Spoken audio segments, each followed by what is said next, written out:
continuación quisiera presentarles a nuestra ponente. Ella es Fabiola Medina Villaseñor. Uno de sus más recientes proyectos es el libro Jefa Cristera, Jovita Valdovinos Medina, de viva voz, el cual recupera la entrevista sostenida en los años 70 entre don Luis Sandoval Godoy, reconocido periodista y la única mujer que se convirtió en la jefa de casi un centenar de cristeros que se levantaron en armas durante la denominada Segunda Cristiada. Bueno, el tema de hoy se llama Jovita Valdovinos Medina, jefa cristera, roles de la mujer en el movimiento cristero. Y pues ella es Fabiola, los dejo con ella. Hola Gaby, hola a todos, muchas gracias por la invitación. Estoy muy contenta de estar aquí con ustedes hoy. Agradezco la presencia de cada uno de ustedes a la parroquia también de Cristo Rey en Delicias, Chihuahua. Les hablo de aquí de Guadalajara y les mando un súper saludo, un abrazo.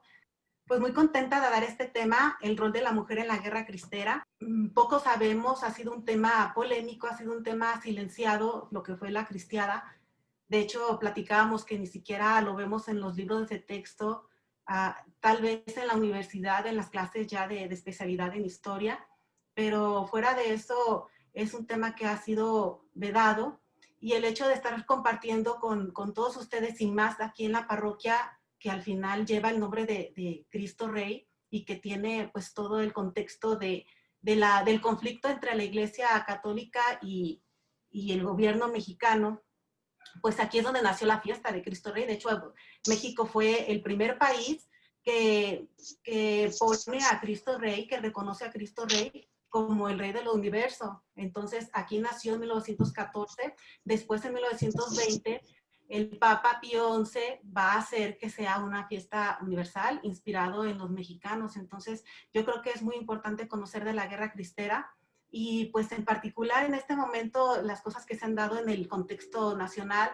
en el contexto internacional sobre el tema de la mujer, pues creo que es importante, ¿no? Saber que siempre ha habido la participación de la mujer en diferentes roles que han evolucionado y pues vamos entrando en tema. Es una presentación para hacer un poco más amena la charla. Antes que nada quisiera dar un antecedente de lo que es la guerra cristera. Tal vez algunos de los presentes todavía no estén familiarizados con esta etapa que hemos tenido en México y que al final abarca desde que México nació como país. Así de profundo es el tema, ¿no? Y ahorita lo vamos a ver a grandes rasgos. ¿Por qué? Este conflicto de la Iglesia y el Estado básicamente nace desde la independencia. Antes estábamos en la Nueva España y a raíz de esta independencia surgen dos visiones de país. En primer lugar, pues van a estar el grupo de las personas que quieren mantener más o menos las cosas como estaban antes de la independencia. A ese grupo, muchos de ustedes ya saben, se le llama conservadores. Los conservadores, a grandes rasgos, pues quieren estar más o menos como estaba en la época de la colonia, la Iglesia y el Estado juntos, actuando, fortalecer más que nada el mercado interno. Los liberales, pues ellos quieren una constitución, quieren la separación de la Iglesia y el Estado. Y bueno, empieza este choque de ideas, este choque de poderes también, que se contraponen, que chocan. Y que lamentablemente, al final, nosotros en México nunca nos hemos puesto de acuerdo. Esa es una realidad y hemos llevado las cosas al extremo en lugar de dialogar y tener como un punto en común de qué queremos para México. Al final son estas dos ideas distintas, liberales, conservadores, y en 1857 estalla la Guerra de los 3 años o la Guerra de Reforma a raíz de una serie de leyes, de una legislación que afectaba a la Iglesia y que pues ya se trataba de separar lo que es la Iglesia y el Estado en este momento. Siguen las situaciones de conflicto, de alguna manera apaciguadas, y vamos a dar un paso hasta 1917. Unos artículos anticlericales que se ponen en la Constitución de 1917, que también prohíbe a la Iglesia tener escuelas y la enseñanza de la religión, por ejemplo, el artículo 3º, El quinto, se prohíben los votos religiosos y las órdenes monásticas por atentar contra la libertad del hombre. Y así viene una serie de artículos que empiezan a quitarle poder a la iglesia, que empiezan a quitarle su presencia política, ¿no?, en la vida de México. El artículo 24, por ejemplo, prohíbe los actos religiosos fuera de los templos, y en este sentido, una peregrinación, una fiesta a un santo, a patrono, pues todo eso va a quedar prohibido. En el artículo 27 también se le impide a la iglesia poseer y administrar cualquier bien inmueble, y ni siquiera los templos van a ser propiedad de la iglesia, ni simplemente, pues todo pasa a ser propiedad de la nación. Todo esto en esa época, pues fue un choque tremendo. El artículo que más les afectó a la iglesia y que confirma esta separación de la iglesia y el Estado, es cuando le quitan esa personalidad jurídica y que someten a la iglesia a la autoridad civil. Entonces ya el sacerdocio va a pasar a ser una profesión como cualquier otra. Y aparte se tiene que pedir permiso para ver cuántos sacerdotes podían ejercer esa profesión en los diferentes estados. Como no hay una ley secundaria, o sea, simplemente está en nuestra Carta Magna, y no hay una ley que la aterrice, cada estado comienza a implementar estos artículos a su manera. Entonces, por ejemplo, tenemos que el estado de Durango autorizó 25 sacerdotes para 500,000 fieles. Entonces, pues era una labor, pues que iba a ser imposible de atender por parte de los sacerdotes. Y pues eso afectaba tremendamente a la iglesia. O sea, a pesar de que se dijera que había libertad de cultos, sí estaba habiendo una limitación al ejercicio, ¿no? En Jalisco, por ejemplo, se permitió nada más un sacerdote por cada 25,000 habitantes. Entonces, pues así están las cosas. Esas son las modificaciones a la Constitución de 1917. Va a haber también muchos incidentes en esa época de cuestiones de atentados contra manifestantes católicos que quieren de alguna manera echar abajo lo que se había establecido en la Constitución. Pero lejos de que esto fuera escuchado, aterrizar a quien transgreda los artículos constitucionales 3, 5, 24, 27 y 130, ya va a estar aterrizado en el Código Penal, y, por ejemplo, va a haber multa y cárcel para quienes organicen cualquier acto religioso fuera de los templos. Las peregrinaciones en general son fuera de los templos, entonces todo eso ya iba a ser un delito, ¿no? Y pues iba a ser desde multa hasta cárcel, dependiendo de la gravedad de la reincidencia. Por ejemplo, también otra de las cosas que se puso con multa o cárcel fue el hecho de que hubiera distintivos especiales para algún culto en específico. Pero bueno, más del 90% de la población era católica, entonces a quien realmente afectó es a la Iglesia Católica. Entonces, por ejemplo, un sacerdote que saliera a la calle con sotana, pues iba a haber multa. Y la multa pues no era cualquier cosa, por ejemplo, era 500 pesos de entrada, y eso serían alrededor de 23,000 pesos hoy. Entonces, sí eran multas, pues, fuertes, porque se trataba de limitar ese tipo de manifestaciones. Aquí es un enlace, después les voy a compartir esta presentación para quien quiera leer, por ejemplo, el diario oficial de la Federación, donde se promulga pues esta ley, pues la puedan revisar con tranquilidad. Entonces, si se fijan, ya estamos en un momento de México donde se están yendo las cosas al extremo. Y a modo de protesta, la Iglesia Católica lo que va a pasar es que se van a poner como una especie de huelga. Es decir, la Iglesia va a suspender el culto público que exija la intervención de un sacerdote. Es como si se hubieran puesto en huelga.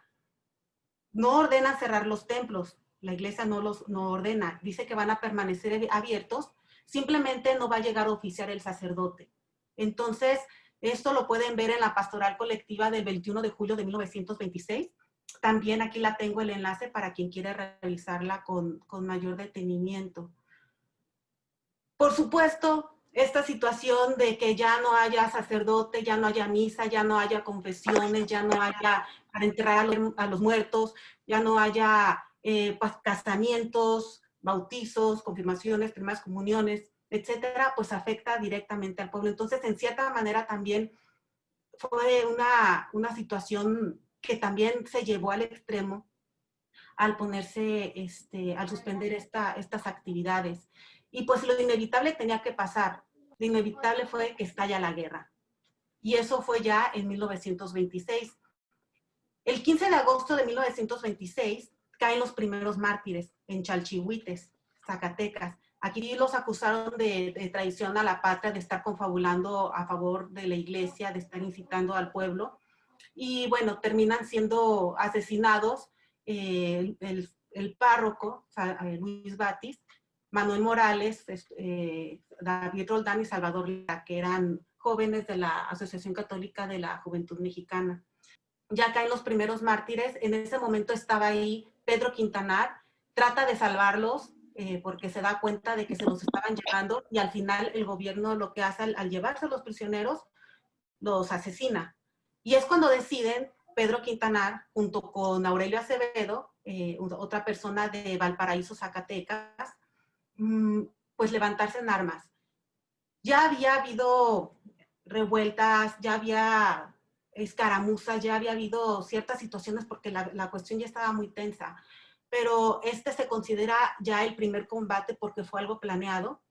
Huejuquilla, el Alto Jalisco, es un pueblo pequeño del norte de Jalisco y se va a convertir en ese momento en la capital de Zacatecas para los cristeros. Y también hay que decirlo, aquí fue el primer combate y ganaron los cristeros. Y de ahí se propagó por todos lados. Entonces ahí van a hacer gobierno durante estos 3 años, del 26 al 29. Y ahí es donde también se da el primer grito de ¡Viva Cristo Rey! De hecho, para quienes conozcan un poquito hayan leído sobre el material, las fuentes de información de los cristeros, una fuente a consultar, como la Biblia, la que recopiló muchos de los testimonios de los cristeros, es David. Es una colección primero nació como una revista y luego se hizo una colección de varios tomos. Y ahí se trataron de ir poniendo los diferentes testimonios de los cristeros que aún en ese tiempo aún vivían. De hecho, quien hace esto es Aurelio Acevedo, que pertenecía a la Brigada Quintanar y que fue de los que también inició, como les digo, la planeación para el primer combate en Huejuquilla. Entonces, aquí en el David dice que llega Pedro Quintanar y entrando con sus hombres y gritando hartos vivas a Cristo Rey. Como él comentaba, México fue el primer país en consagrarse a Cristo Rey el 11 de junio de 1914. Y bueno, de ahí ya de alguna manera se veneraba mucho al Sagrado Corazón de Jesús, pero el primer país que ya reconoce a Jesucristo como Rey del Universo es México, y de ahí se inspira a nivel mundial y se hacen pues los diferentes monumentos. Primero fue el de aquí del Cubilete y en Guanajuato, y ya posteriormente 5 años después se va a hacer en Río de Janeiro. Ya estalla la guerra, quien lo inicia es Pedro Quintanar, se va a formar la Brigada Quintanar, ellos van a ser los jefes, ellos van a tener influencia en Zacatecas, en Jalisco, en Durango, en Nayarit y en Sinaloa. Van a ser los primeros alzados y también los últimos en rendirse. Con Florencio Estrada, que bueno, también hay algunos libros que se han hecho, uno del Rescoldo, que está inspirado precisamente en este señor, en Florencio Estrada, que es muy importante, literatura muy importante. Aquí está Aurelio Acevedo, es el jefe organizador de la Brigada Quintanar, como les digo, y también fue jefe del regimiento de Valparaíso, Zacatecas. Valparaíso, Zacatecas y Huejuquilla el Alto están a 40 minutos de distancia. Entonces, muchos de ellos son de Zacatecas, de Valparaíso. Por ejemplo, Pedro Quintanar es de Milpillas, vivía cerca de Valparaíso, y pues todos se van a ir a Huejuquilla a hacer el centro de operaciones de la Brigada Quintanar.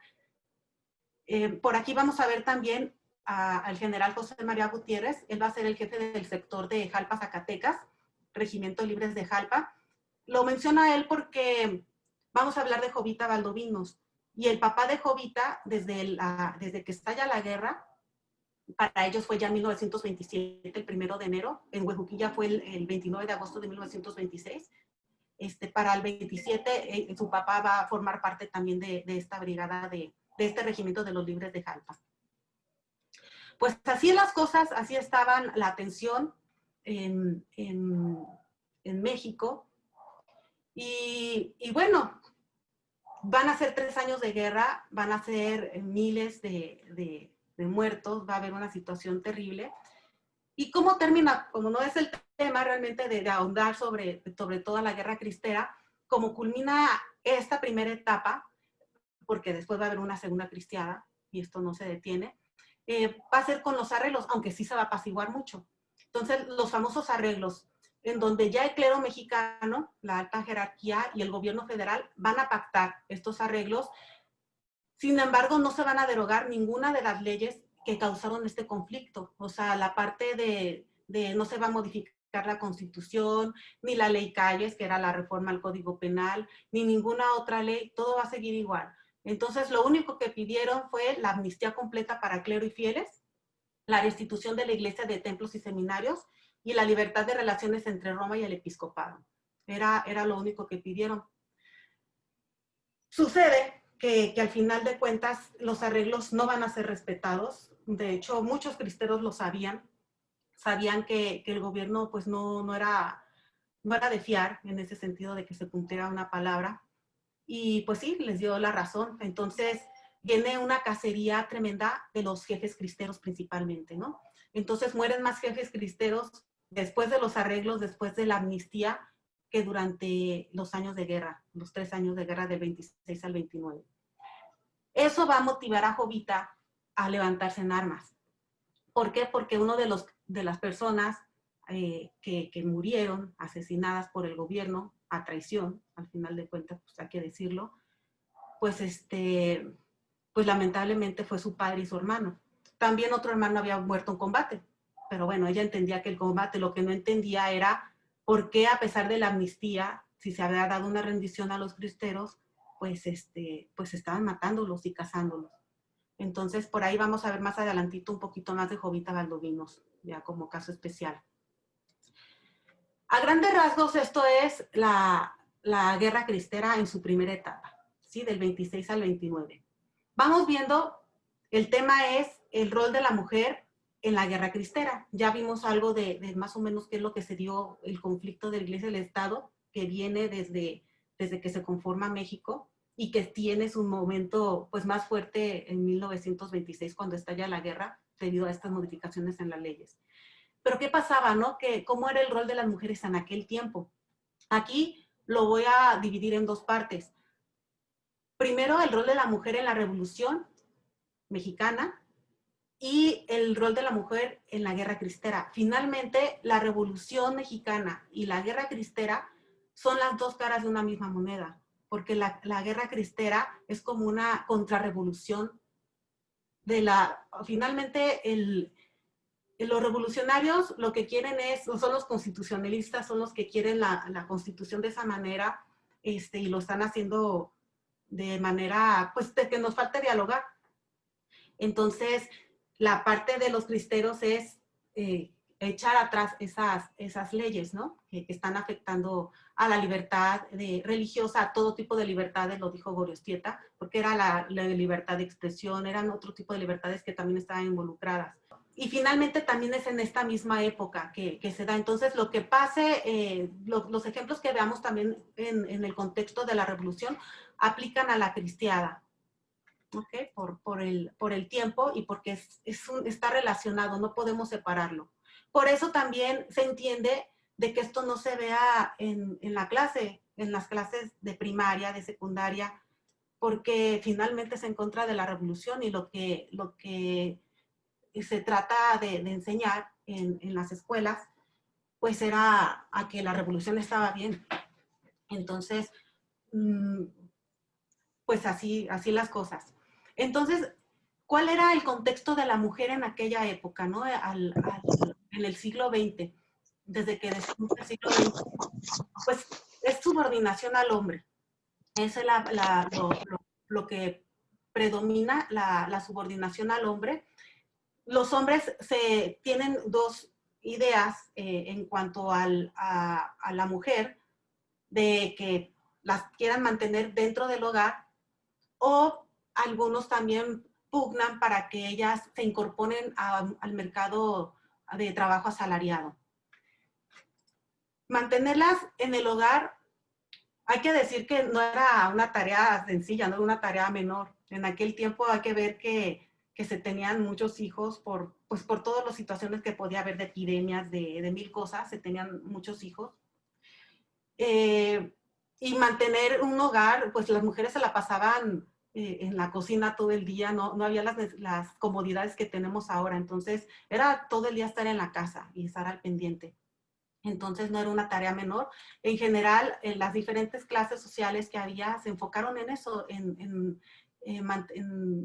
que la mujer aquí pues estuviera dedicada a la crianza de los hijos, con el papel en este caso como de educadora de los hijos, en el papel de ama de casa, de madre, y la otra parte, la incorporación al mundo de trabajo asalariado, pues lo que pugnan, lo que dicen es que no se le puede negar a la mujer el poder dedicarse a aquellas actividades que puedan desempeñar sin menoscabo a la dignidad de su sexo. O sea, de todas maneras, todavía no está abierto a que pueda dedicarse a lo que quiera la mujer. Por ejemplo, que era algo bien visto en ese tiempo, que una mujer se podía dedicar sin ser señalada, pues por ejemplo, pues ser maestra de educación primaria, pues era la parte educativa que se traslada a la parte profesional, ¿no? Ya ellas enseñaban a sus hijos, pues se traslada al ámbito profesional.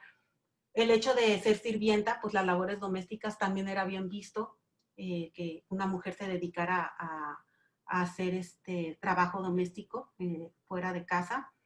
También había, pues ellos decían, bueno, es que también pueden atender tiendas de lencería, a lo mejor es más cómodo también para una mujer mostrar para otra mujer este tipo de productos de lencería. El taller de costura, en aquel tiempo también se hacían muchas cosas en máquinas de coser, las famosas Singer. Entonces, pues esa también era una de las actividades que eran bien vistas. Por ahí también hubo impresoras y escritoras periodistas, pero bueno, iniciaron dando artículos básicamente de consejos para la mujer, de cocina, etcétera. Entonces, de hecho, estuvo subsidiada antes de la revolución por el gobierno de Porfirio Díaz, las Violetas de Anáhuac, que fue de las, si no es que la primera, pues sí, periódico que salió ya redactado por señoras.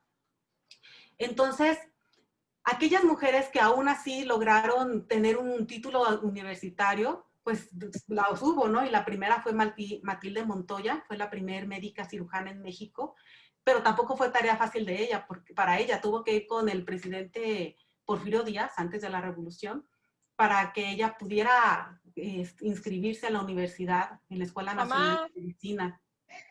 Entonces, porque antes, un año antes ya la habían dado de baja. Entonces, pues a esto se enfrentaron y tenían sus restricciones. Ellas no podían, ella como mujer no podía hacer visitas a domicilio para consultar a los pacientes porque era mal visto para una mujer ir a cualquier hora, ¿no? A la casa de quien sea. O las abogadas, por ejemplo, pues ser inapropiada en la práctica del ramo penal. De todas maneras, la realidad se impone. Entonces, por ejemplo, ustedes imagínense que pues sale una persona con su marido, sí, él es el que tiene pues este rol de mantener la casa, pero ¿qué tal si el marido muere? ¿Qué tiene que hacer la mujer? ¿O qué tal si el marido no sale responsable? ¿Qué tiene que hacer la mujer? Entonces, la realidad se tiene que imponer. Entonces, vamos a ver también que en la época va a haber diferentes oficios. Entonces, por ejemplo, aquí tenemos mujeres que vendían enchiladas, tenemos la curandera, tenemos la hechicera, tenemos la que hace el nixtamal, tortillas, la venta de tamales, la venta de papas, artesanía, cacahuates. Entonces, la mujer al final de cuentas siempre ha trabajado, y pues sí, a pesar de lo que se pueda tener de reglas, al final se tiene que salir adelante, ¿no? Entonces, eso es lo que vamos a ver en este sentido. ¿Qué es lo que pasó en la revolución? Pues igual, el ámbito doméstico se traslada a la guerra. Entonces, por ejemplo, aquí vamos a ver a mujeres que pues se preparan los alimentos para los zapatistas en este caso, ¿no? Igual acá en las vías del tren, digo, en los trenes, en los vagones, pues también ahí están preparando los alimentos para los soldados. O también, pues donde fuera, donde pudieran, lavando la ropa para los soldados, ¿no? Con la manutención de la casa. Entonces, pues sí, ellas van a ser las que van a dar mantenimiento a las tropas, los van a cuidar, alimentar, lavar, limpiar, curar, levantarles la moral. Por aquí también tenemos pues el acompañamiento, ¿no? De los soldados. Y bueno, también van a enterrar a los muertos, a rezarles, y en caso de que haya dinero, si sobra, pues ya se les da algo, pero si no, pues no. Eso es sobre todo en las mujeres campesinas. En la clase media urbana, pues va a haber mujeres que se dediquen al periodismo, a la literatura, a la propaganda, distribuyendo panfletos, clubes antirreeleccionistas, van a servir de correos, van a ser espías también, van a ser emisarias entre jefes revolucionarios y contrabandistas de armas, entre otros roles. Entonces, por ahí tenemos un ejemplo de Belén de Zárraga, que ella al final, pues también de hecho venía de España y pues ella llega a México y para los revolucionarios, los constitucionalistas, pues ella va a ser ovacionada porque va a tener mucha crítica para el clero. Y para el clero, pues va a ser una mujer, pues de alguna manera, pues que no es muy buen vista. Ella, de las cosas que hizo, defendió la emancipación de la mujer, los derechos de los obreros y las obreras, y la enseñanza laica, ¿no? Entre otras cosas. Entonces, eso es en la parte del inicio y durante la guerra. Pero a medida que se va, sí, prolongando la insurrección, pues ya vamos a tener el rol de las mujeres ya en otro tipo. Por ejemplo, ya como soldadas, aquí las tenemos. Vamos a tener incluso coronelas. Aquí tenemos a la coronela Clara de la Rocha con su padre, que también ella empuñó el fusil, ¿no? En algunos encuentros, participó en varios encuentros. Por aquí tenemos otras mujeres que pues también participaron en combate. Ella es una coronela zapatista que, bueno, si se fijan, se vestían de hombre también. Algunas iban de mujer, como en este caso de la coronela, vestidas con falda, pero también hubo quienes se vistieron ya como hombre, en algunas ocasiones también para no ser violadas, en otras ocasiones pues por otros motivos. Entonces este es un caso, ¿no? De cuando ella se vestía de mujer y bueno, después cómo fue cambiando su vestimenta. Fue muy reconocida ella también en combate, y llegó a ser coronela y reconocida veterana. Pero aún así, pues se tenía esto, pero tan pronto fueron casi otorgados los nombramientos, también fueron desconocidos. Entonces la Secretaría de Guerra y Marina, en una circular, dice que se declaran nulos estos nombramientos militares expedidos a favor de las señoras o señoritas, cualesquiera que hayan sido los servicios que estas hayan prestado. Entonces, pues sí, viene este desconocimiento de que hayan participado en la revolución.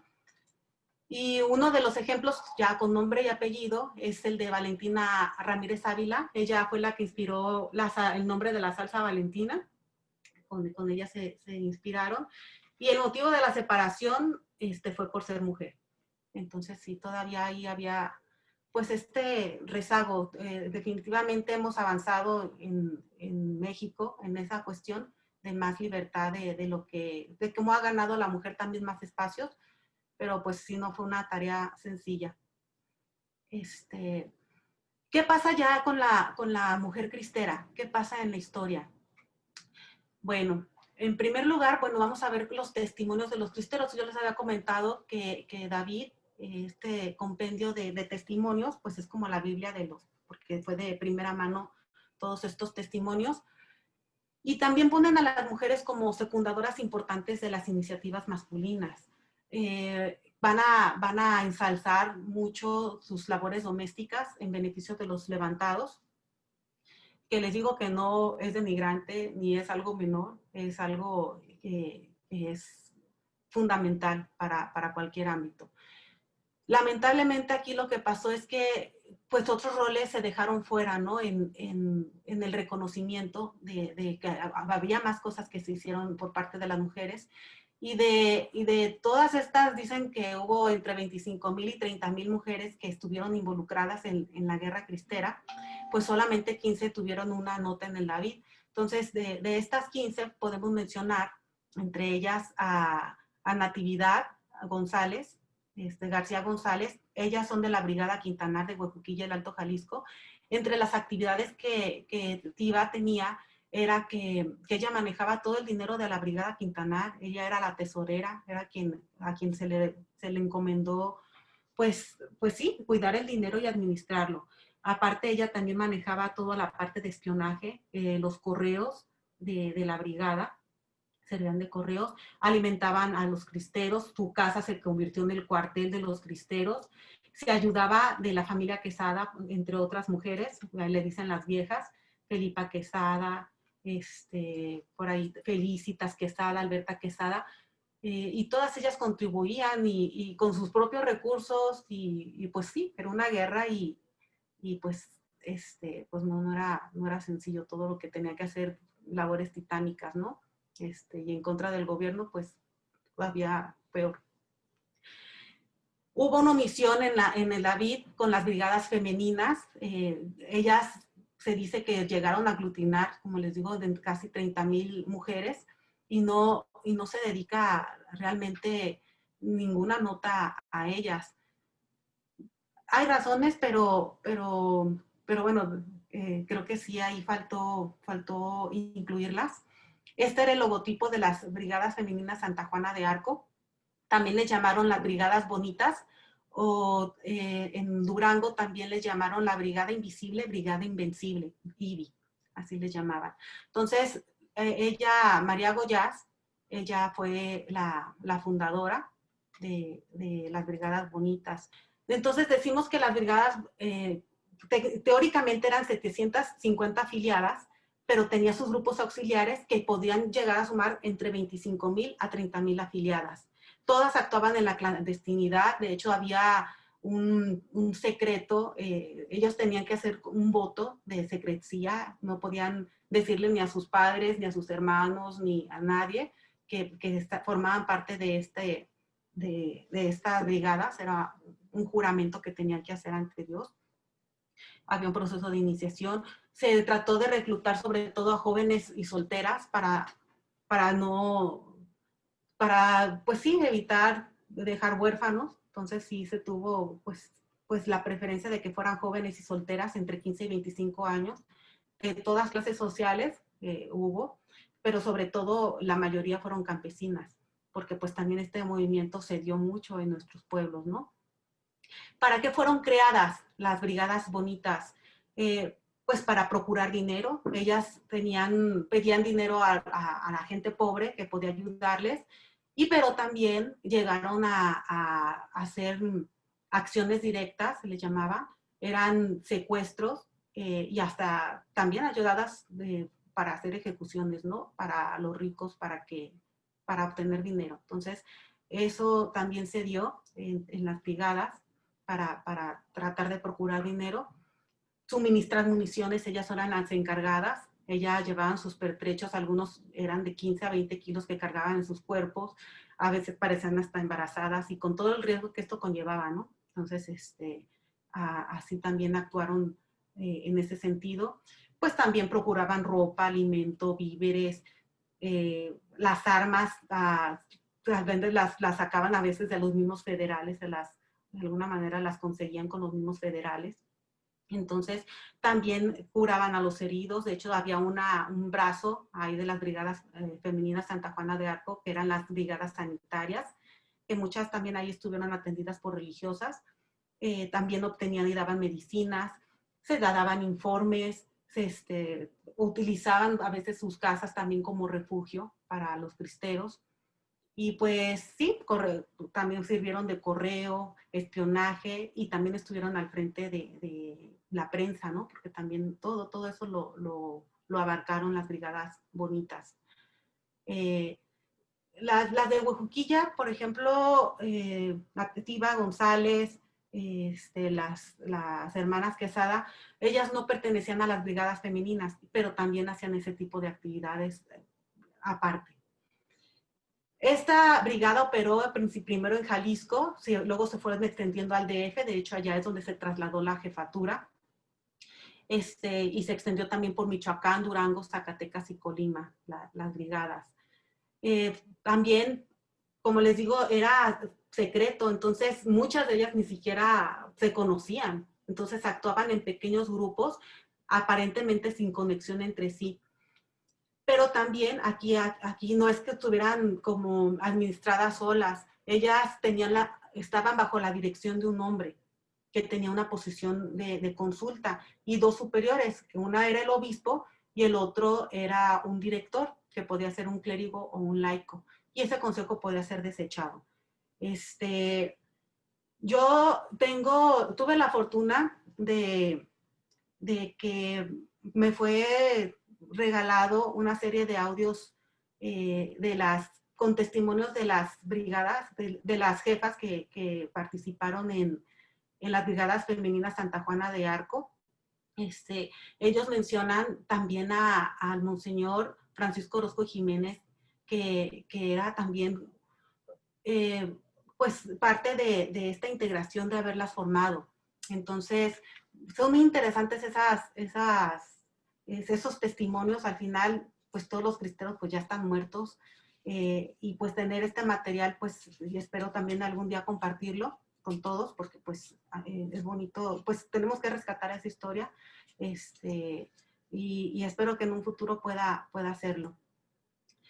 Entonces, por ejemplo, aquí tenemos fotografías de los fundadores. Aquí tenemos a María Goyás. Hay que decir que ellos también cambiaban su nombre por seguridad.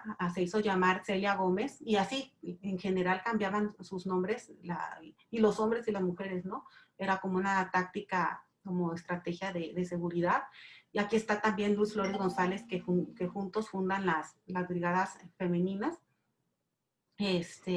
Aquí está otro grupo de las fundadoras. Por aquí también se ve una brigadista con un cristero. Pues aquí también las brigadas sanitarias, ¿no? Cristeras que atendían a los cristeros. Por ejemplo, en cuanto a los nombres y apellidos de estas mujeres de las brigadas que pertenecían a las brigadas femeninas Santa Juana de Arco, pues tenemos a Carmen Macías. Ella fue generala de todas las brigadas, y después se va a convertir en jefa de la prensa clandestina La Onda, y bueno, su alias fue Julio Ortiz. De ella tengo testimonio de viva voz de cuál fue su participación en esto de los conflictos. Incluso pues tenían la guerra, pero aparte hubo conflictos entre las mismas asociaciones que se hicieron. Por ejemplo, estaba la Liga Nacional de la Defensa de la Libertad Religiosa, que de alguna manera quiso controlar todos los grupos que se habían formado en la guerra, y pues hubo pugnas entre la Liga y ellas. Entonces ella da esos testimonios de estas pugnas que se dieron en estos grupos que se levantaron en armas, ¿no? Y que pues no faltó también que hubo esos roces. Entonces ella da ese testimonio. Tenemos, por ejemplo, las hermanas Castillo. Antonia Castillo, aquí es la que se ve, aquí se ve llevando parque. Era soltera, como les digo, sobre todo eran solteras las que repartían el parque por lo peligroso que podía ser que las agarraran, y pues evitaba que se quedaran huérfanos, entonces casi mandaban solteras. La hermana Lola Castillo, ella era encargada de obtener dinero de los ricos, y a veces, como les digo, con préstamos forzosos o secuestros. Este testimonio también lo da de viva voz una de las brigadistas que estaba con ella. Y bueno, también a lo largo de toda esta situación hay miles que no sabemos, muchos ni siquiera vamos a saber todas las historias que hay de las mujeres y de los hombres en la guerra cristera, porque finalmente también fue silenciada. Entonces mucho de esto se escondió.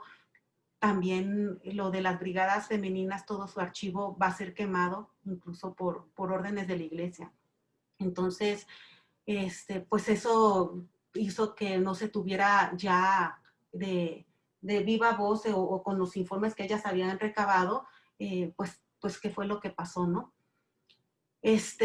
Por ahí, en estas labores, pierden la vida al explotar una bomba, explotar la pólvora mientras preparaban unas bombas, algunas generalas. En este caso, pues, tenemos a Sara Flores Arias de Jalisco en el 27, junto con otras personas. Entonces, pues sí, era una labor peligrosa la que estaban haciendo hombres y mujeres y exponiendo sus vidas en defensa de, pues en este caso de sus ideales. Había gente que estaba defendiendo su fe, sus libertades, que bueno, sabemos que también hubo de todo, ¿no? Eso es en cuanto a la parte de los testimonios de los cristeros, y ya fuimos un brazo importante de las mujeres organizadas en las brigadas bonitas, a las brigadas femeninas Santa Juana de Arco. En la memoria popular, Juan Rulfo las señala como las principales promotoras e instigadoras a la rebelión. Entonces, vamos a escuchar, es muy breve, su testimonio, donde habla sobre esto.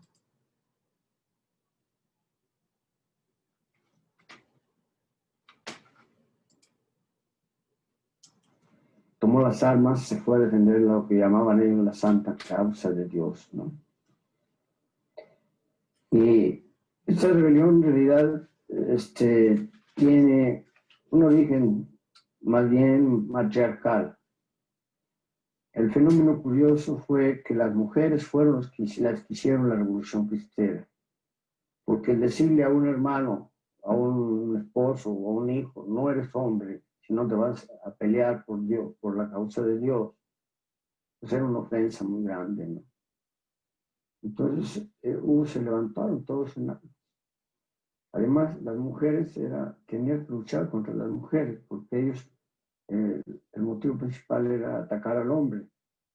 Pero la mujer era la que surtía el parque, la mujer era la que almacenaba el armamento. Ajá. Aquí, pues ahora sí que hombres y mujeres arriesgaron sus vidas o estaban peleando en combate en su mayoría. Los hombres eran lo que más, su rol predominante era estar en la lucha armada. Y la mujer, pues no menos importante, también con diferentes roles. En la parte de los estudios académicos, de cómo se ha estudiado a la mujer desde el ámbito académico, también coinciden en que el trabajo femenino estuvo subordinado al servicio de las necesidades masculinas. Y bueno, como les digo, durante muchos años hubo un silencio absoluto ordenado por el gobierno de México y por la iglesia, de que no se hablara de los cristeros, ni siquiera de los hombres, mucho menos de las mujeres. Entonces mucho de esto pues sí, ya no se tuvo, pues, tanta posibilidad de acceder a archivos federales o archivos eclesiásticos, y pues algunos hasta se quemaron, como fue el caso de las brigadas. Pues una historia reciente, tal vez tenía que ver por esta situación de cercanía, de que había cristeros todavía vivos, y hasta después de 40 años empieza a salir un poco más de ello. Las mujeres siempre han tenido un papel predominante. Por ejemplo, en 1912 estaba la Asociación de Damas Católicas, también organizada esta fue fundada por el jesuita Carlos Heredia. Y bueno, esta fue tal vez la organización católica femenina que más se destacó, y que fue también como paralela al activismo que se dio con el Partido Católico Nacional, que en ese tiempo se permitió que hubiera un partido católico en tiempos de Madero, y ahí es donde se da todo este activismo. Entonces ellas realizaban actividades filantrópicas ya desde antes de la Guerra Cristera. Estamos hablando de 1912, desde antes de la Constitución. Siempre han estado pues trabajando en la parte filantrópica. En el movimiento obreros ya estaban trabajando también las mujeres. Fundaron colegios, atendieron pobres, enfermos, atención a las mujeres pues con vulnerabilidad, solteras, solas, viudas, abandonadas. Y bueno, ellas también tuvieron un papel muy importante en el boicot económico cuando se estaban dando todas estas más confrontaciones, porque saben que las cosas no se dan de un día para otro, o sea, hay un antecedente. Entonces todo eso se estaba gestando. Entonces, pues las mujeres también participaron fuertemente con el boicot económico para detener de forma pacífica lo que estaba pasando a nivel nacional, ¿no? Pues sí, aquí hablamos de la mujer, también ellas formaron parte de los sindicatos católicos, hubo más de 10,000 afiliadas, y todas bajo la encíclica de la Rerum Novarum estaban actuando. Como les digo, estaba las Brigadas Femeninas Santa Juana de Arco, aquí tenemos, ya hablamos un poquito de ellas, y también están las mujeres pues que eran religiosas, que qué pasaba con ellas. Por ejemplo, en Ciudad de México, algunas órdenes como la Congregación de Jesús o las Hermanas de Jesús y María, operaron también de forma clandestina, ya sea para continuar con el culto en algunos lugares como cuevas o en las montañas, o también ayudando las brigadas femeninas, a las brigadas femeninas con las, como les digo, con este brazo de las brigadas sanitarias, con este sector, para curar a los cristeros.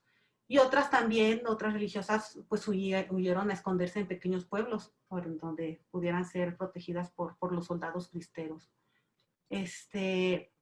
Como les digo, lamentablemente hubo este silenciamiento, y el quien se encarga de lamentablemente quemar los archivos de las brigadas es el sacerdote Darío Miranda, jefe del secretario social, y ese archivo es el que le había dado y había recibido de uno de sus fundadores, de Luis Flores. Quien quiera saber también de viva voz de esta situación, de la propia voz del don Luis Flores, tengo este video, por ahí lo pueden buscar en YouTube, pueden buscar Maybe Producciones, y van a encontrar este video donde es una entrevista y donde él habla al respecto. Y bueno, ya vamos a pasar ahora sí con Jovita Valdovinos. Ya vimos cómo han sido los diferentes roles de la mujer, pero si se fijan, aquí no hablamos de la mujer en combate, de la mujer en la lucha armada o liderando a una serie de combatientes. Entonces, posiblemente la única mujer que estuvo al frente de una serie de combatientes, de casi 100 combatientes, fue Jovita Valdovinos Medina. Ella es Jovita, aquí la vemos. Se tuvo que cortar el cabello, se tuvo que hacer llamar Juan, vestir como hombre, porque pues sí, imperaba también, pues cómo una mujer me va a mandar, o sea, tuvo que romper muchas cosas de la época, ¿no? Muchos tabús de la época. Entonces, ella tuvo que hacer todo eso para, pues de alguna manera, ganarse el respeto y entre otras cuestiones. Entonces, ella, Jovita Valdovinos, como mujer cristera, su principal motivación no va a ser el Viva Cristo Rey. Para ella se va a levantar en armas en 1934, y más que una cuestión religiosa, va a ser la indignación que tuvo porque el gobierno no cumplió su palabra, porque empezaron a matar a los cristeros, a los jefes cristeros, y entre ellos su padre, entre ellos su hermano, y decía, bueno, es que ¿cómo es posible? Entonces, también tuve la fortuna de que se me llegaron a mis manos porque me lo regaló Luis Sandoval Godoy, periodista que la entrevistó en los años 70, en los cassettes de antes, en los cassettes de audio. Entonces, él me dio toda la entrevista para esta jefa, de esta jefa de Jovita Valdovinos. Y bueno, vamos a escuchar de viva voz de ella porque ella se levantó en armas. Se me hizo a mí una cosa, mire, desde chica nosotros así nos criaron, nos acostumbraron que deberíamos de cumplir Y aunque fuera entre chicos, cumplir lo que hablábamos, cumplir lo que decíamos. Entonces, si el gobierno, siendo supremo gobierno, y ofreció un rendimiento a todo el mundo, ¿y por qué digo yo? Porque a todos los que, más bien a todos los que les tenían desconfianza, y a todos siendo jefes, cuéntenme, ¿quién de todos ellos murió como deberían ser? ¿Quién de todos ellos murió como debería de ser? Entonces, aquí Jovita, pues ya era una cuestión incluso de supervivencia porque el gobierno, pues de forma sistemática y traicionera, inicia la represalia contra los que se habían levantado en armas. Y también va a haber personas que van a agarrar ese pretexto para hacer venganzas, como en todo. Entonces, ella se levanta en armas para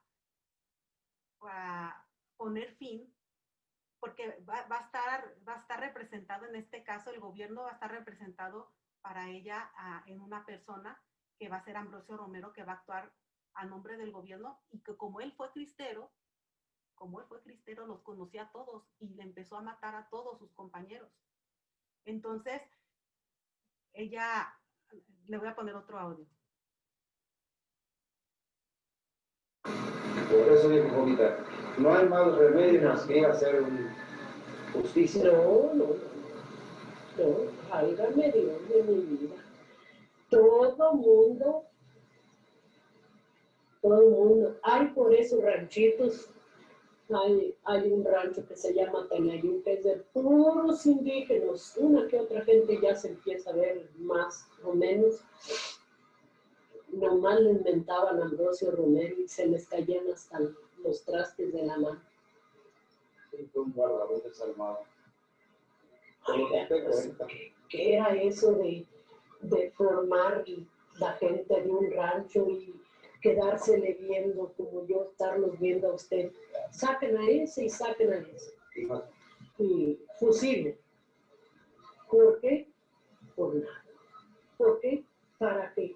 Para que los demás vean y se enseñen a respetar y que se les quite lo amante de andar solapando a los revolucionarios y de darles gorda. Entonces le dijo uno de ellos, pues ya al cabo dijo, pues me van a matar. Pues como te las dimos a ti, tú también eras revolucionario. Y también pediste permiso. Y también se te dio y se te atendió. Y esa es la arma de un pacífico, las gordas, para un partido y para otro. ¿Tienen por ahí unas gordas? Sí, pues cómo no, tienen miedo a la gente. No me importa negarle a alguien un saco. Y no lo niegan. Y esa gente de todas esas partes no niega. Bueno, pues esa fue la motivación de Jovita Valdovinos para levantarse en armas. Yo tuve la oportunidad de escribir este libro basado, pues ahora sí que de viva voz de lo que don Luis entrevistó, de esa entrevista que tuvo en los años 70, y casi es básicamente literal. Yo nomás le di forma, realmente traté de conservar lo más bien posible, o sea, transcrito las palabras de Jovita, y también en ese libro se puede escuchar a Jovita por medio de unos códigos QR.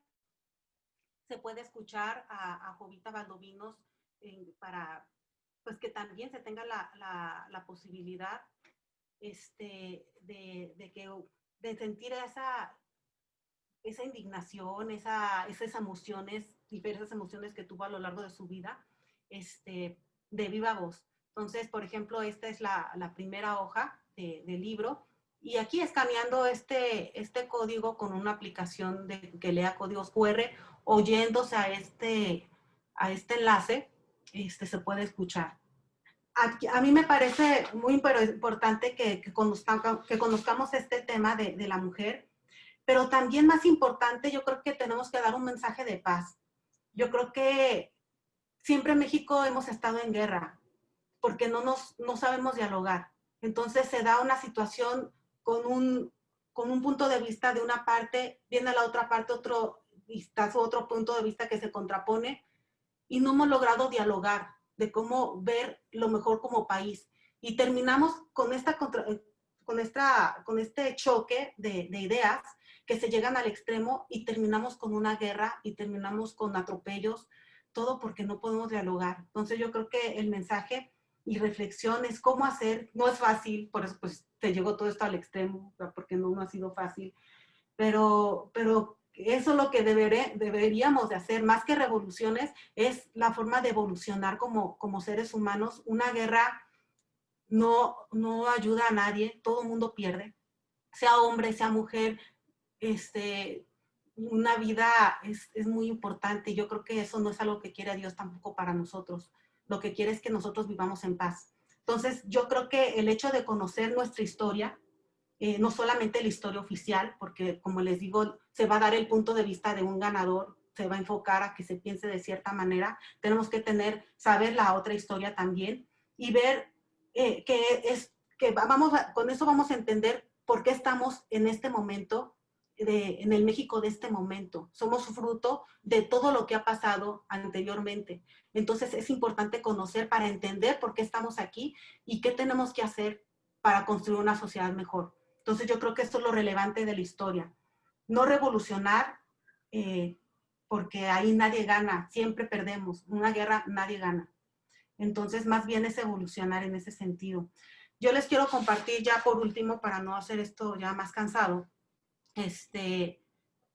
pues les voy a enseñar en YouTube donde pueden encontrar diferentes audios y entrevistas y producciones que he hecho referente a la guerra cristera. Pueden poner así Medi Producciones en YouTube, se pueden meter al canal, se pueden meter al canal, se pueden inscribir para que estén checando pues lo que voy subiendo, para compartir pues todo lo que yo voy descubriendo lo que va llegando. Pueden compartirme cosas y con gusto también lo ponemos aquí. Y si se fijan aquí, va a haber un playlist que es de la cristiada.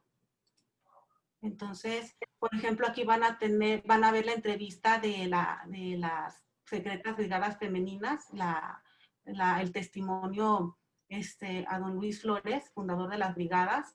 Por aquí van a tener el video de Juan Rulfo de la cristiada. Por aquí van a ver algunos de los audios de Jovita Valdominos del libro. No todos, son algunos, pero pues también, por ejemplo, de cómo empieza con esa indignación de por qué, aquí lo pueden volver a escuchar.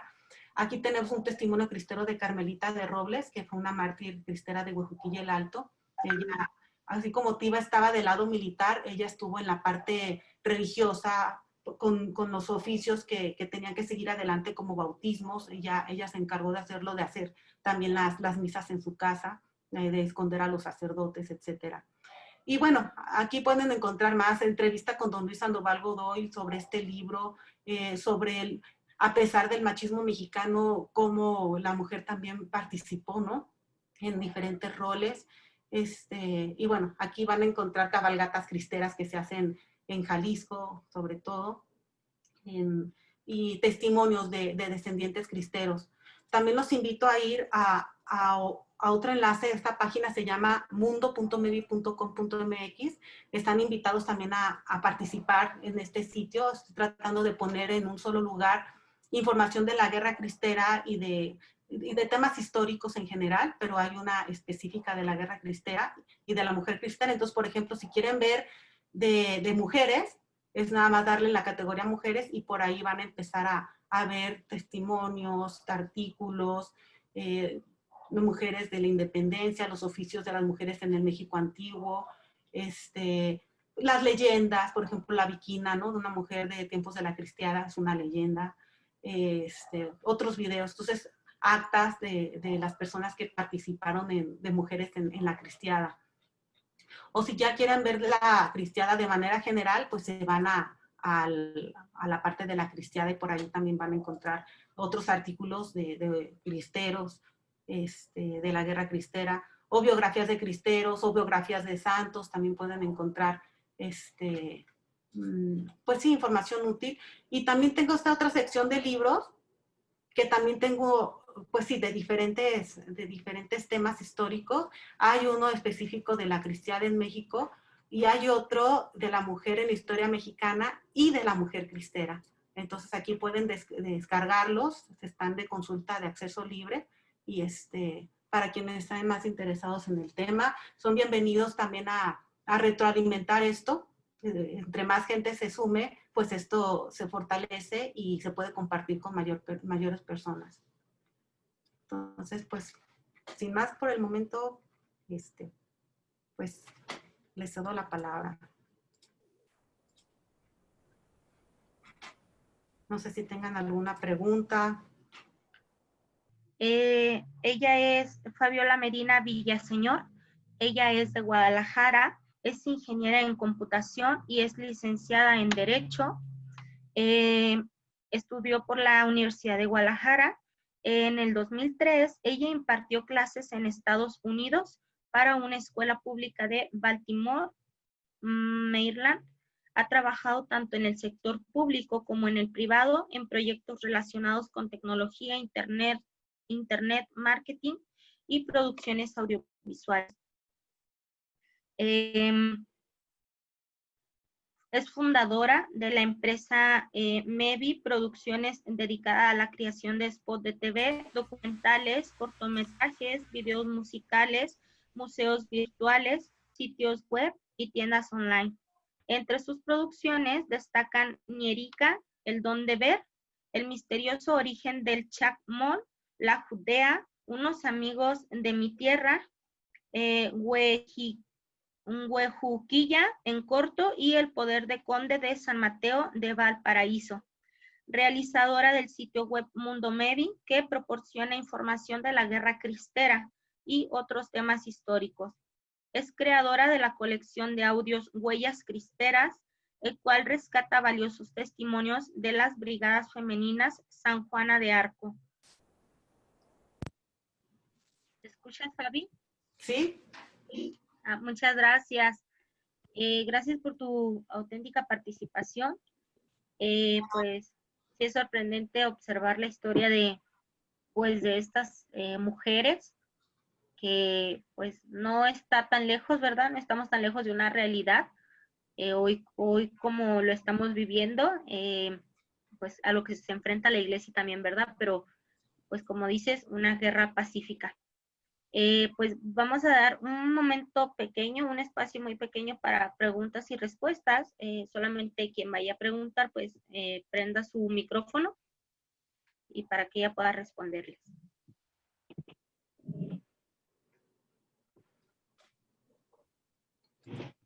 Buenas noches. Hola, buenas noches.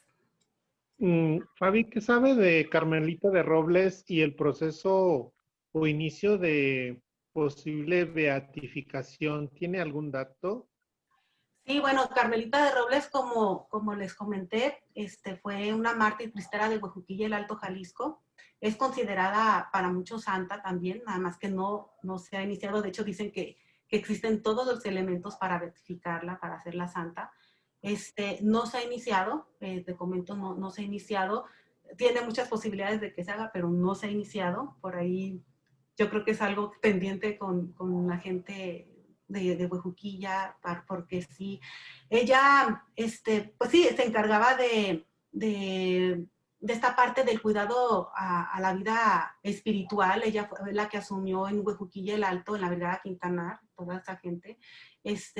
Él ocultaba el Santísimo en su casa, se hacían las misas en su casa. El general Vargas, que estaba ahí en la parte de las tropas federales, pues se la llevaron. Ella tenía desavenencias ya con él, decía que lo cucaba, escribió una carta al padre Arroyo y me dice, es que me cuca, y me dice, y fue la última carta que hizo. Al final se la llevan secuestrada junto con un grupo de mujeres, hijas mínimas de María Inmaculada, se la llevan a Mezquitic y terminan asesinándola. Entonces, pasaron 30 años, no se supo nada de ella, ellas no, pues no supimos qué pasó, de dónde está, no supieron de su cuerpo. Estuvo 30 años perdido el asunto. Por ahí existe la leyenda de que alguien, pues sí, también del pueblo, pues ahí estaba inmiscuido y ya dijo dónde la habían enterrado, en una escuela, y es donde la encuentran. Y de hecho, es curiosa la anécdota porque yo soy, mis raíces están en Huejuquilla, el Alto Jalisco. Mi abuelo, mi papá, todos son de allá. Y a mi tío abuelo, el señor cura Vidal Medina, le tocó ir a Mezquitic a traer los restos de Carmelita de Robles, y cuando los encontraron. Entonces, pues sí, por ahí también tengo algunos videos, como les digo, en Maybe Producciones en YouTube, sobre Carmelita de Robles, o en Mundo Maybe también pueden acceder, sobre los testimonios de gente que la conoció o que yo escuchó de ella más bien. Sobre todo. Gracias. No, por nada, a ustedes. ¿Alguien más? Si gusta hacer una pregunta, un comentario o algo, prendas su micrófono. Bueno, están haciendo, mientras me da permiso, están haciendo una pregunta aquí en el chat. Dice, ¿qué hacer para promover la canonización de Carmelita de Robles?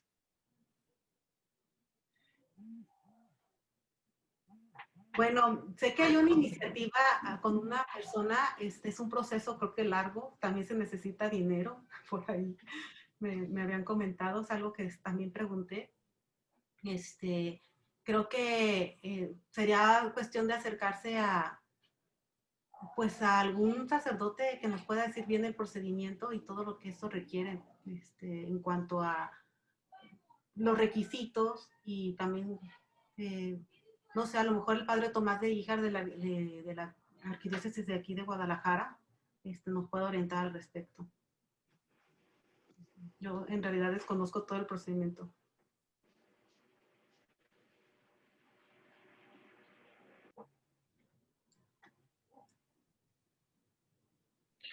Ok, yo nada más quiero comentar que es una presentación muy interesante. Muchas gracias, Fabi, por poner esto y darnos toda esta información de nuestra historia, porque desafortunadamente gran parte ha sido borrada. Y bueno, como tú comentaste, es importante saber nuestras raíces para saber cuál es el resultado y también qué podemos hacer al respecto. Y totalmente de acuerdo contigo con que hay que hacer una evolución y no una revolución. Muchas gracias. No, gracias a ti.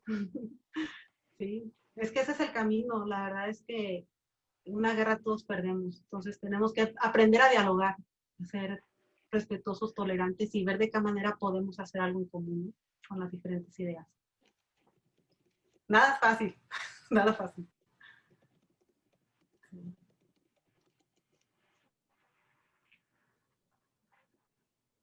¿Alguien más que tenga alguna pregunta, alguna duda?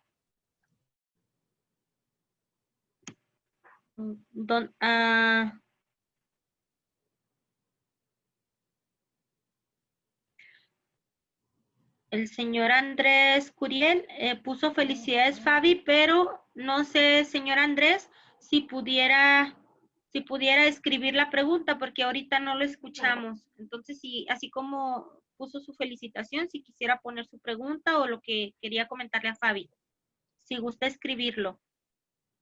Un saludo a Andrés, personalmente es una fina persona, miembro de la Guardia Nacional Cristera. Gracias, Andrés, por conectarte. Y pues sí, te admiro mucho. Él también ha escrito algunos libros muy interesantes que a lo mejor en un futuro ustedes quieran entrevistarlo para que les platique. Muy preparado. Qué bueno que lo mencionas, Fabi. También quisiera darle la felicitación a Andrés Curiel. No sabía que era él el que había el vínculo contigo para con nosotros. Nosotros tuvimos la oportunidad de comunicarnos con la Guardia Nacional Cristera.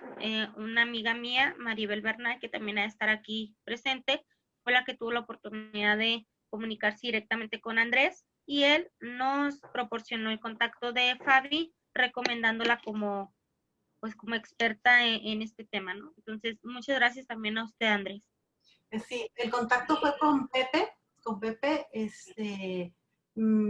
pero son de lo mismo, o sea, son de la misma guardia. Ajá. Bueno, sí, felicitaciones. fue con un servidor, pero es igual, Andrés y yo estamos en la Guardia Nacional Cristera.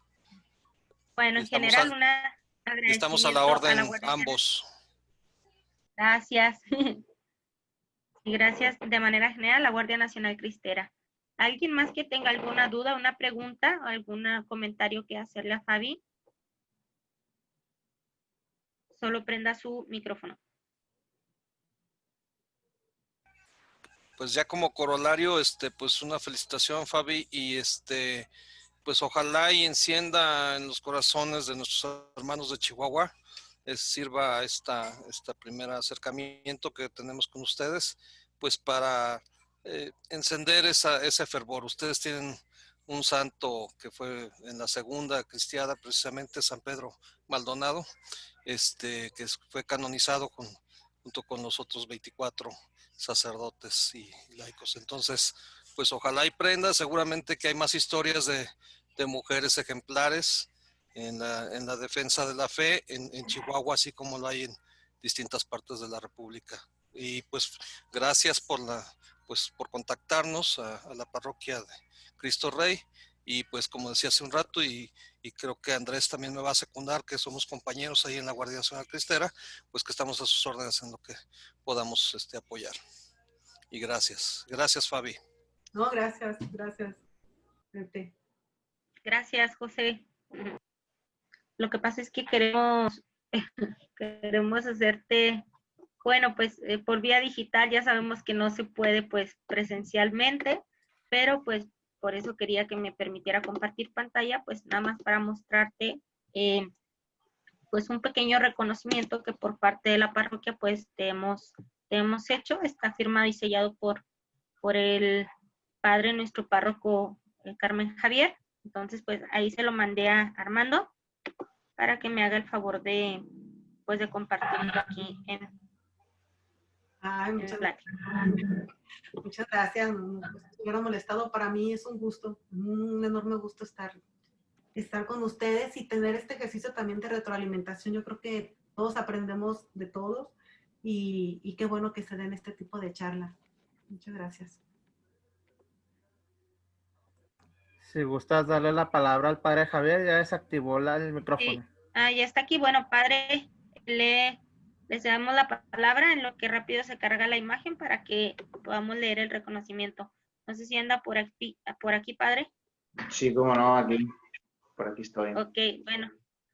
Fabi, te presento a nuestro párroco. Él es el padre Carmen Javier.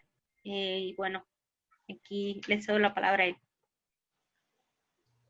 Muchas gracias, Fabiola, por esta charla tan precisa y de veras que muchas veces desconocemos pues tantas cosas, ¿verdad?, que hay en nuestra historia de la iglesia, sobre todo en las mujeres. Yo ni siquiera me imaginaba, ¿verdad?, que las mujeres también pues fueron parte esencial en esa resistencia, muchas veces tal vez violenta, pero muchas veces también en paz y defendiendo nuestros derechos como creyentes. Te felicito por estar con nosotros y bueno, pues primero Dios que no sea ni la primera ni la última vez que podamos estar ahí en contacto, y a nombre de los feligreses, que son la mayoría de los que hemos podido conectar, gracias por iluminarnos, y yo creo que nos sirve y nos alienta a orar primero mutuamente y segundo por nuestra iglesia para seguir adelante. No, al contrario, gracias a ustedes. Como les digo, para mí un gusto enorme de poder estar con ustedes. Y lo que bien dice padre, orar, yo creo que ese es el camino, y que nos dé la sabiduría al Espíritu Santo para no volver a caer en esto, en una guerra, y que aprendamos a dialogar. Yo creo que ese es el reto, y que solamente, si Dios quiere, así va a ser. De construir un México mejor. Sí, claro, aprender a dialogar es esencial. Ay, mira qué bonito. Muchas gracias. Lo tuvimos que escanear, no se ve igual. Entonces, pues ya escanear es diferente. Entonces, les doy también la palabra al padre para que nos pueda hacer la mención ahí del reconocimiento a Fabi. Sí, con mucho gusto. La parroquia de Cristo Rey otorga el presente reconocimiento a la licenciada Fabiola Medina Villaseñor, ponente de la conferencia titulada Jovita Valdovinos, jefe cristera, roles de la mujer en el movimiento cristero. Un servidor es el que firma. Delicia, Chihuahua, noviembre 18 del 2020.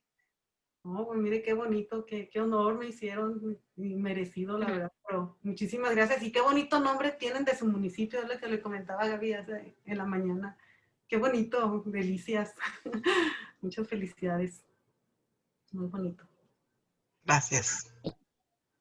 Gracias, Fabi. Pues te lo haré llegar ahí a tu correo. Entonces ahí me pongo en contacto contigo para podértelo hacer llegar.